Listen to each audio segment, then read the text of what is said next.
All right, I think I'm live on YouTube and on Instagram. First time I've tried it here on Instagram and on YouTube. Thanks to everyone who's joining me. Peace, love, health, family. Glad to be with you again. Today's topic is titled, Drugs Cannot Heal You. And that is true. And I'll get explaining to that a little more. But first, I got some notes here, so I just don't skip anything. I want to preface it by giving you some information, a little bit of background. Currently, I'm 3 days into a water fast, feeling fantastic. It means I'm just consuming water only. So no juice, no solid foods at all, just life and water. And it's working out fantastic. Like I said, feel fantastic, still have energy. Still can crush it as far as workouts go if I wanted to. I'm not trying to put a whole lot into right now because I'm trying to focus on the recovery and rejuvenation side. But I'm still being active, still taking walks, still getting out there. My mind is sharp and crisp as it ever could be. When you're fasting, there's nothing else you're putting your mind on in a lot of ways. And as well, there's no overwhelming hunger, not even close. I don't feel a tinge of hunger. I'm quite comfortable at this point. I could eat if I wanted to, but there's no overwhelming desire for it. And I want to point out that in this particular topic of fasting, and health in general, the accumulation of health and how it's regained if it's lost, and how to prevent any type of disease and maintain a high level of health. I've been studying this for over a decade. I put thousands of hours into it. I put thousands of dollars into it of investment, and it's all been worth it. Because I wanted to know everything really well before I came forward and took on the responsibility, because I find it to be a really big responsibility and honor your health. And I wish more people took a better humbleness and honoring to that, because too many people are spouting out things they don't have a lick of knowledge about. I mean, when it comes to fasting, most people are talking about fasting or talking down about fasting have never skipped a meal in their life, never skipped a day of eating in their life, and yet they want to talk about what happens on a fast. So I'm there's a reason that this is tricky for me, and it has been tricky, but you're seeing me put out these live videos is because I want to force myself just to get out there and speak it. My ultimate goal with all this is giving you what I have found to be so useful to me, so you can go off and I can get those great messages of people saying, you helped me change my life, or my kids are eating way healthier, or I lost that weight, or now I got pregnant. I mean, those are some fun stories. And so that's why I do it for. I want to be righteous, as my favorite comedian, Patrice O'Neill, would say. I want to be righteous. And that's what I'm starting to realize is I'm doing too much hoop jumping.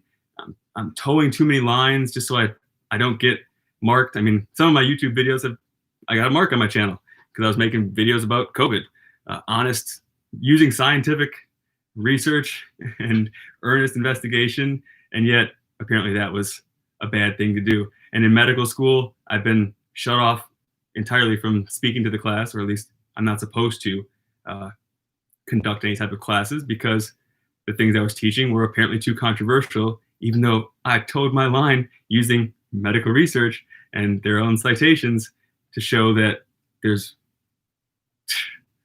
a proliferation of holes in the storyline. And so I'm going to finish med school, that's for sure. I'm already halfway through the first year, but I really don't care about towing lines anymore. If they want to kick me out for being honest and earnest in my investigation and desiring of sharing with other people, that's on them. They're going to have to eat that one ethically. I want to be honest and true with myself and to you. I don't want to censor anything. I really sometimes give a false impression that I'm like just a constant smiling face. No, sometimes I'm frustrated with the things I'm seeing in society, and yet I want to turn that frustration, that anger, into something productive. And so that's what I tend to put on. But it's really time to be real in this world of fakeness right now. So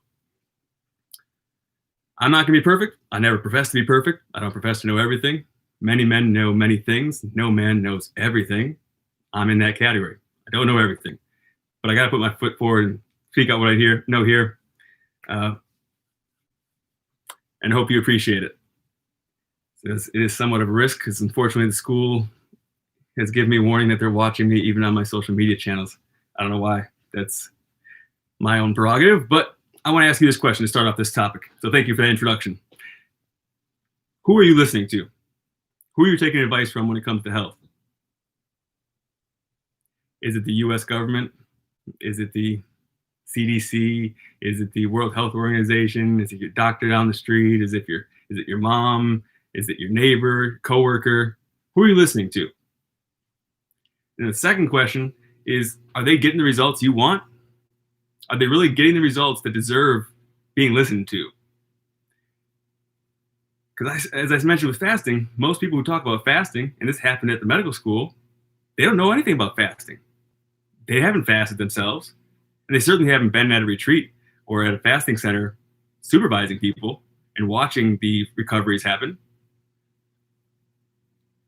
So I'm not sure. I was trying to see if I had it going on Instagram, but I think I do. I'm not sure what they're speaking to if they haven't actually had the foundational experience. Because anybody who's either experienced fasting, or especially if you've had the chance to intern or work or operate at a fasting retreat, you've seen what happens. You'd be a fan and an ardent supporter and promoter of fasting. You wouldn't be saying a day after eating, you're starving. You would never be that confused as to think there's just eating and then starving.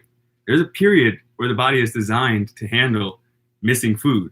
Every other creature has this opportunity to get a rest for their digestive system. We're focusing so much on putting things in. Most of this disease we're suffering from is overstimulation, overtoxification, overindulgence of foods and many other substances. But how amazing the changes happen for people, and you would never besmirch that fantastic practice if you actually experienced it. So, because who wouldn't want to see arthritis heal up in just a few weeks, rather than the medical solution of what? What is the medical solution? I remember my grandparents had arthritis. The solution seems to be, you can't get any better. We'll try to hold off and postpone it with some toxic drugs that have side effects, which, bear in mind here, side effects are direct effects of the drug. They just aren't wanted by the drug company. But they're direct effects from the drug. Call them side effects is kind of a little bit misnomer. So that's their plan for arthritis. I've watched someone with crippled hand could hardly open their hand up. A couple weeks, 3 weeks or so, 4 weeks, but it opened up. That was all.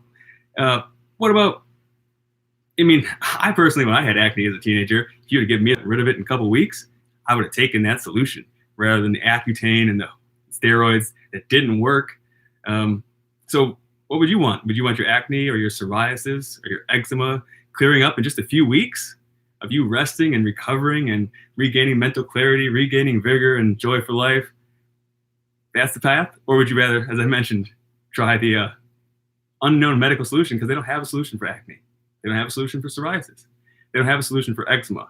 But talk to a fasting practitioner and see if they haven't seen all of those things clear up splendidly. Pizza face, gone in 4 weeks. It's amazing. It's absolutely amazing. That's just what we see there. As I pointed out, fasting is not starving. But fasting is free. That's a problem. That's a big problem for a medical industry, a healthcare business. Fasting's free. And unfortunately, it produces results that are so astounding that it places a person in such good health, they may not need any more medical treatments at all. They can maintain their health, especially at a fasting center. They're also giving information. While you're fasting and you got this extra time because you're not preparing food, you're not eating food, they fill that time in with some education. So you come out of that fasting center knowing how to take care of yourself, knowing how to maintain that health and keep building it even higher. Yeah, that probably won't work out well for a medical system that depends on you being attached to it at all times. So when you get a little sniffle or a little cold, if you knew it better, you could actually fast and it never progresses to chronic disease because you can nip things in the bud. Yeah, it makes a lot of sense, but yeah, not a lot of sense here. So I like the quote from a book, and this stuff was known, unfortunately, 130 years ago. This is a book coming from 1920s, Dr. William Howard Hay, New Health Era. And he's saying right in this book, so let me see the quote. I may have it written here. When humanity becomes wise enough to understand the origin of its own illnesses and seeing enough to correct these causes, Then the position of doctor will gradually become the teacher and the watchdog of health, not the tinkerer with the end result of the many mistakes now committed daily against health by the average man or woman in every walk of life in every civilized country on the globe. Thank you, Dr. William Howard Hay. We are in need of a new health era, and that is the type of doctor I want to be. I want to be a doctor who's a teacher, who's an aid to the health of the organism, the splendid, fantastic life force that is operating inside each living organism. So again, and it's also interesting because the word medicine itself comes from medere, which means to heal. And so if you're healing, I'm going to ask again this question here. Does the U.S. healthcare system practice healing medicine? Is that a system we should be listening to? Is the U.S. healthcare system practicing healing medicine? Are they healing people?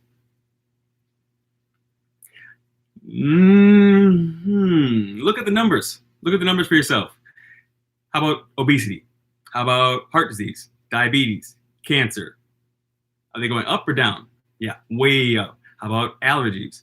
How about autoimmune diseases? How about dementia, Alzheimer's, childhood chronic conditions? Over 50% of children are supposed to have a chronic condition, asthma, things like this. That's not good. That is not a good healthcare system. And if you look at the world ranking of the U.S. healthcare system, they're generally ranked around 30th, 34th out of the civilized countries. So again, I'll ask, does the U.S. healthcare system practice healing medicine? I want to read you a chapter from a book of a close mentor of mine, was a close peer of a mentor of mine, Dr. Douglas Graham, and the book is written by Dr. Kiki Sedwa, which again is an unfortunate thing to have happen in our world, where so many people don't really have a master teacher to learn from anymore. I invested $5,000 and flew down to Costa Rica to learn directly from somebody who was getting the results that I wanted to get for myself. And then I saw the results he was. Only so much can be conveyed in such a setting. And to that point, I still have a small amount of availability. I want to point this out there. In the group that I'm setting up, you'll see a link or a description in the box below that I'm setting up a group. It's a 5-week course. I'm essentially putting together the last decade and more of the information I've put together and accrued, and it's just streamlined. I'm going to be holding your hand, walking you to whatever health goal you want to get to. We're going to crush it. Starting in January 1st. It's going to be a small group, though, because I have to stay focused on them, and I want to give essentially $5,000 worth of material into the course. It's not even going to cost even close to that, a tenth of that. But anyway, if you're interested, comment below. I want to move on to actually sharing some of the stuff. I have a hard time pitching my stuff, even though I know my stuff is damn well good.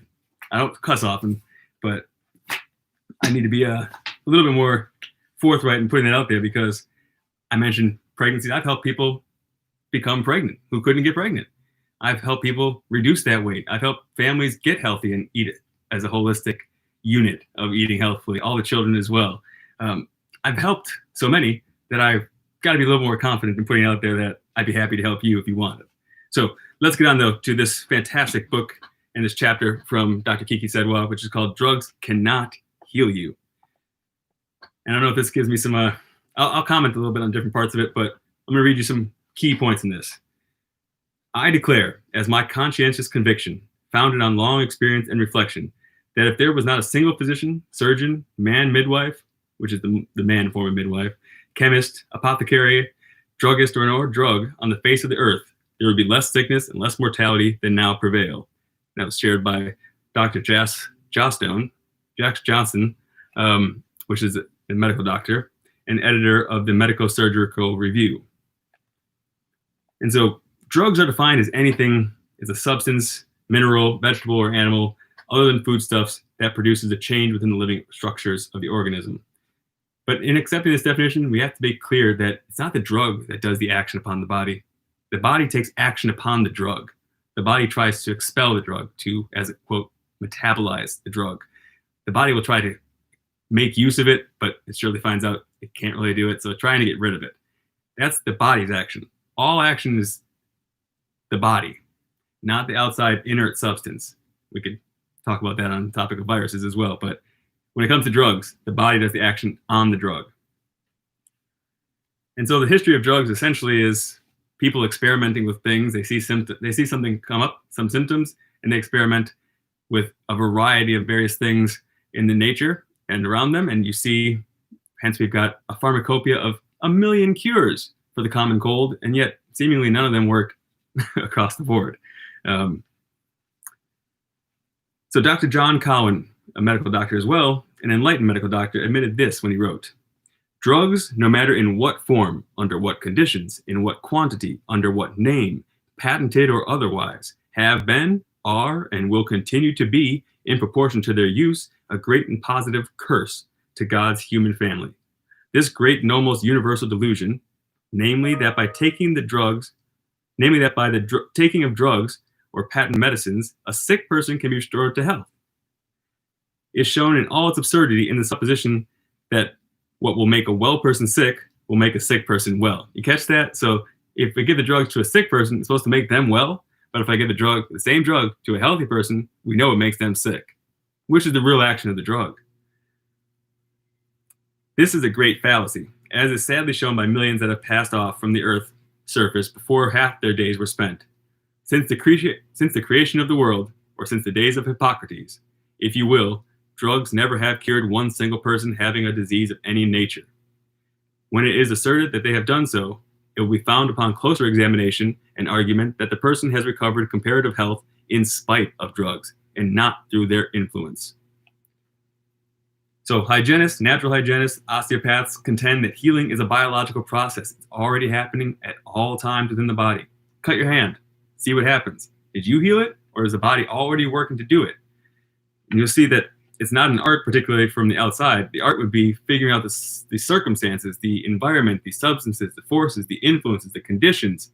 That's what a doctor's supposed to do. That's what a practitioner is supposed to do, is set up the environment so that the body can heal. Drugs are not needed and are not used in a state of health. They have no normal or physiological relation to the body. If taken orally or intravenously in a state of health, they are eliminated as rapidly as the excretory organs can expel them.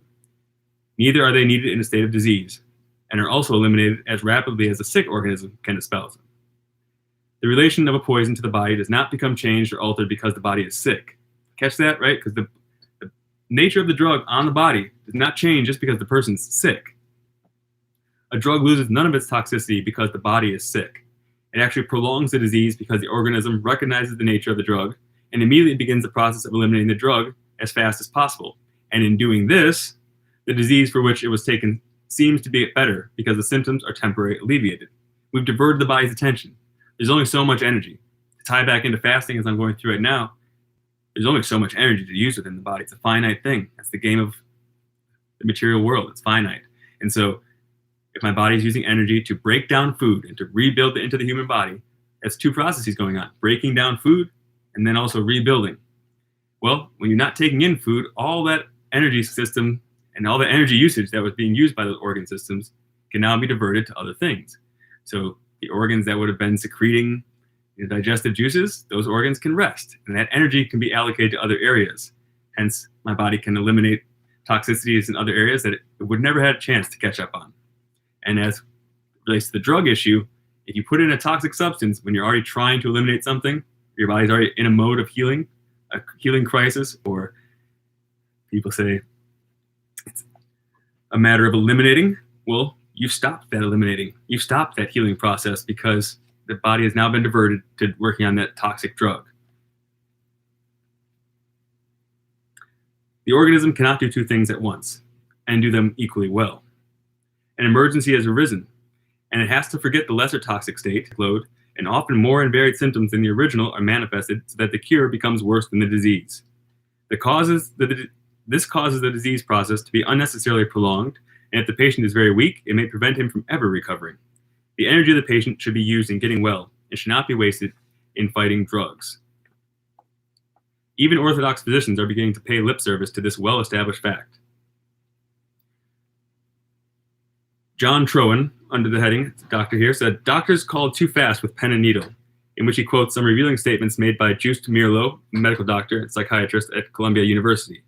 They are in too much of a hurry to write a prescription or to inject the drug. As this is not news to hygienists, we naturally wonder why it has taken so long for him to make the discovery. He points out that nature takes care of a lot of ills if given the chance. For every organism is equipped with spontaneous regenerative forces. That's that fantastic life force pumping through each of us at all times since conception to now. If we just would give it a chance, if we would give it a break from all the stresses we put on it, it is capable of fantastic recovery. He goes further, declaring that physicians give themselves very little opportunity to observe and evaluate these spontaneous healing forces in the patient.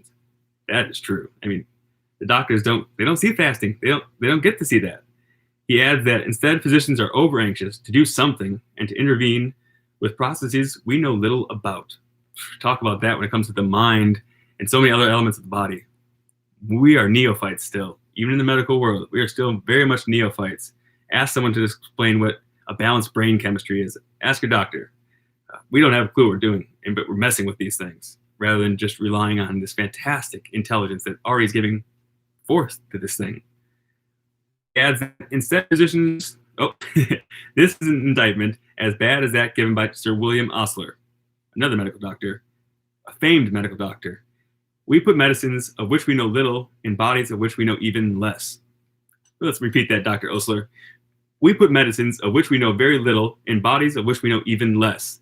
Let me rephrase that. We put poisonous, toxic drugs with known direct toxic effects of which we know very little into bodies of which we know even less about. Interesting.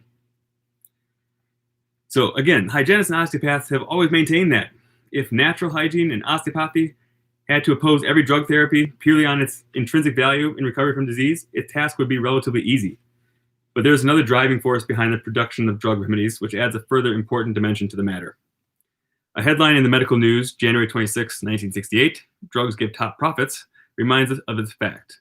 I don't really get into that. Obviously, drug industry is a big industry. So there's a big reason and conflict of interest of the medical practitioners and the healthcare industry and the healthcare education system in critically evaluating this erroneous concept.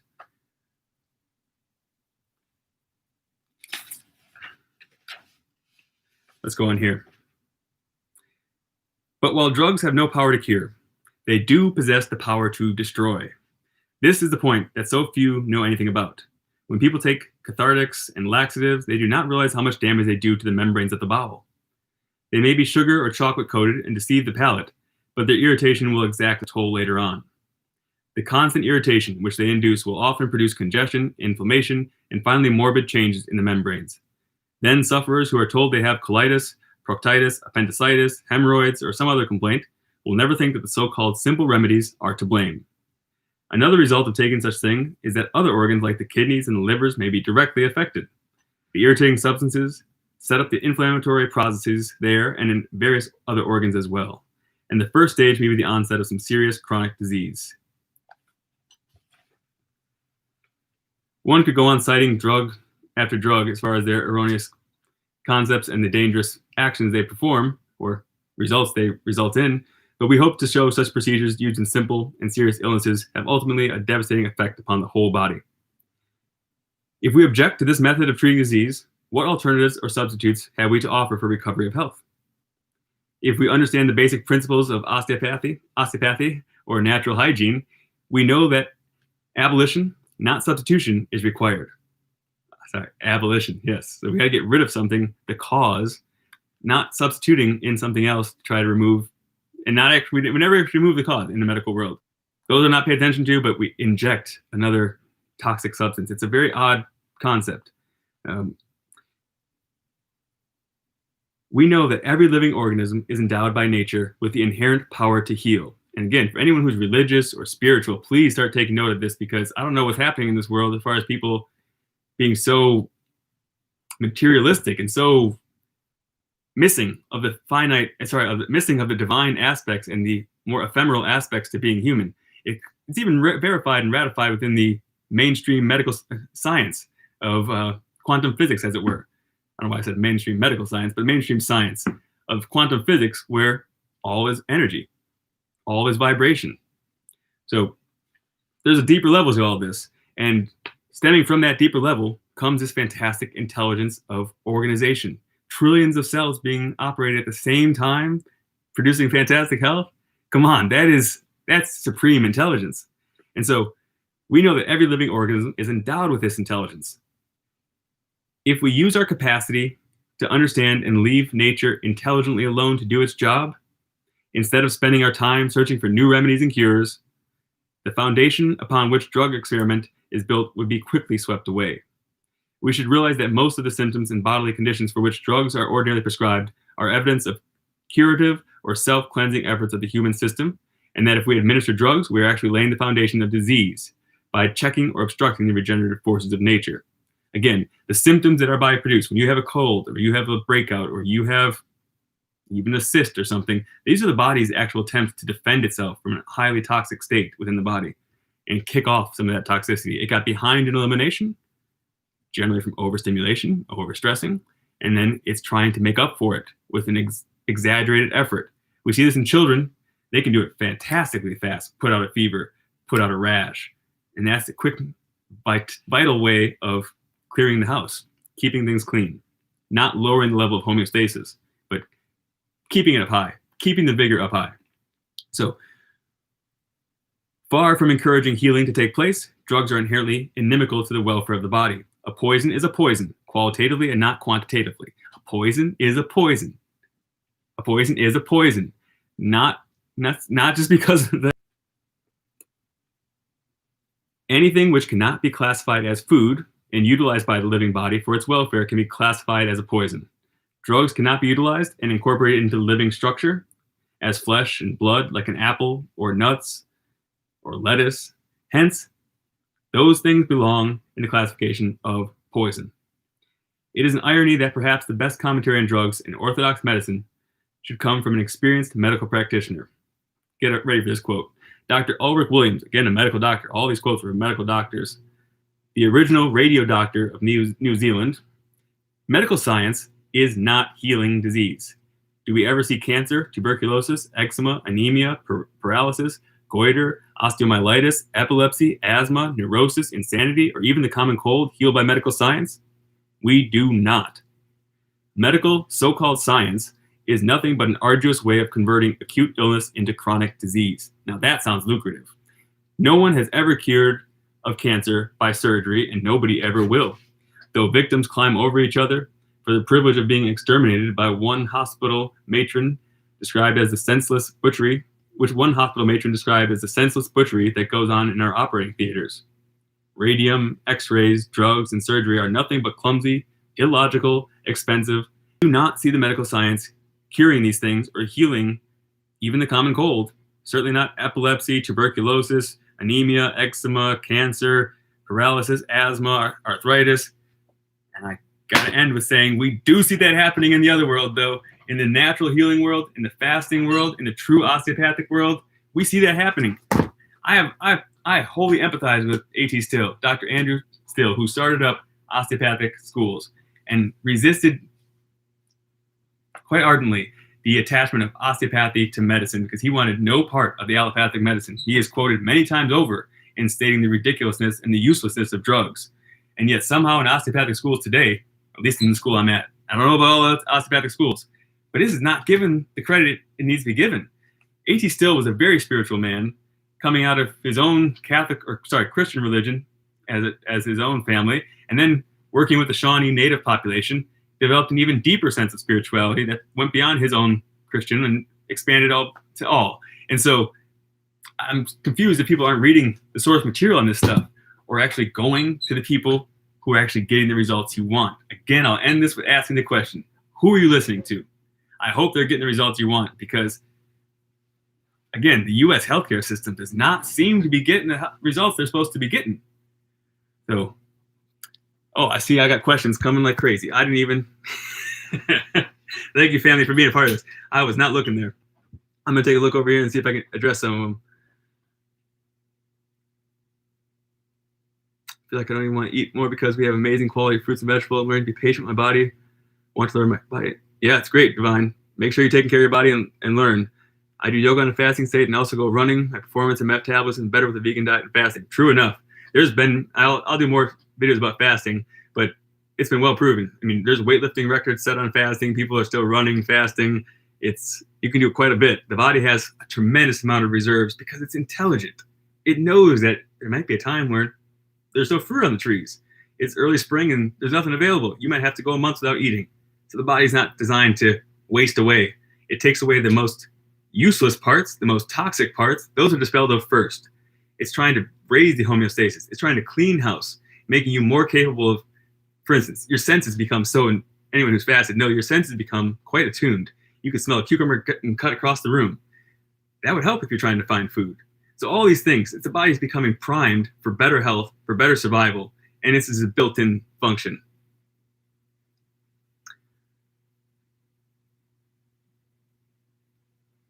Good deal. Thank you all for joining in again. See if there's any questions here. What was that book I just read? Okay, so in the book I just read, I'm going to just give a quick little rundown here. The book I just read was Medical Drugs on Trial. Verdict, Guilty. That's Dr. Kiki Sedwa. Again, he was a close friend of my mentor, Dr. Douglas Graham. A book I always got to recommend, the 8-10-10 Diet. Gives a great little primer of natural hygiene and the natural health perspective, because really, this is a concept thing. This is a feel it thing and a concept thing. Once you understand health and feel what it feels like, there's no tricking you anymore. You can't be.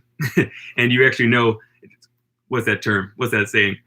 Methods are many, principles are few. Once you know the concepts, the principles, it doesn't matter where you are in the world, you can figure out how to be healthy. Dr. Herbert Shelton, gotta recommend him as well. As I mentioned, Dr. A.T. Still, get any of his work on the primary osteopathic stuff. The further it goes, interestingly enough, it gets more polluted or diluted. Because they're not even, this stuff, again, was known how many years ago? Hundreds of years ago. But they're not even touching this stuff in medical school. This stuff should be taught as basic stuff. I got diabetic, what do I do? I know what to do. Before I went to medical school, I knew what to do. Before I went to allopathic medical school, I knew what to do. And I still know what to do. But they don't seem to know what to do. But there's books written on this stuff. There's people getting fantastic results. I don't have it here, but Mastering Diabetes is another book that's out recently by two friends of mine. And again, this stuff is basic. If you have type 2 diabetes, you're diabetesing. You don't have diabetes. You're diabetesing. It's an action. And you can change that action quickly. I've watched people come off of it within a couple days, as it were.